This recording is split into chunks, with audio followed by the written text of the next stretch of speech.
Hello everyone, Scott Sylvan Bell coming to you live from Sunset Beach. Thought we'd have some fun sales training and go over a couple of things. Now, one of the things that you have to realize is the first answer for everybody is always no.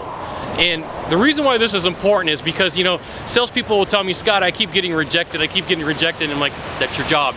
You're supposed to get rejected, you know, but the further that you're in the sales process and the longer that you've been there, the less rejections happen. So in the very beginning, you know, it's gonna be like an ocean, just like right behind me. And it's gonna be like rough seas. It's gonna be lots of ups, lots of downs. You know, yeses here, no's here, yeses here, no's here, and usually comes in bunches. And then for somebody who's been out in the field long time selling, it's smoothed out. You know, the troughs aren't so deep, the peaks aren't so high, it's just a lot more sales, few losses, a lot more sales, few losses. And so you have to realize that the first answer that people give is no, and it's a lot of nervous energy. And so, because people are told, never say yes to your first offer. And people just want it, like, I'll give you my dad, for example. My dad doesn't ever want to feel like a mark, and I don't mean this in a bad way. My dad wants people to fight for the sale.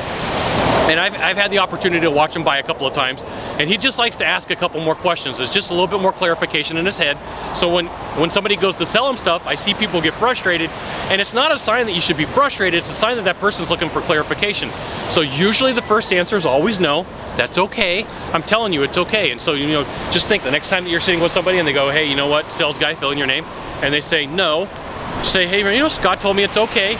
Just needs that they need a little bit more clarification. It just needs a little bit more work. Things will work out. Just as a side note, don't turn into a jerk.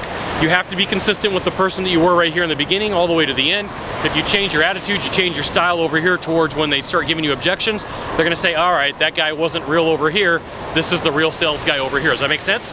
So if throughout the sales call up to this point, you're one person and then you change up over here, they're gonna think that you were just there to make the sale and you weren't legitimate and that you weren't a good person to begin with, because over here is who you really are. So now if you could do a small favor for me in the box down below, leave a comment, question, or story, that'd be fantastic. To the right or to the left, there's a subscribe button, and then there's like Stumble Upon Facebook, Twitter, Google+, I always forget that one. You can send it out to all your friends.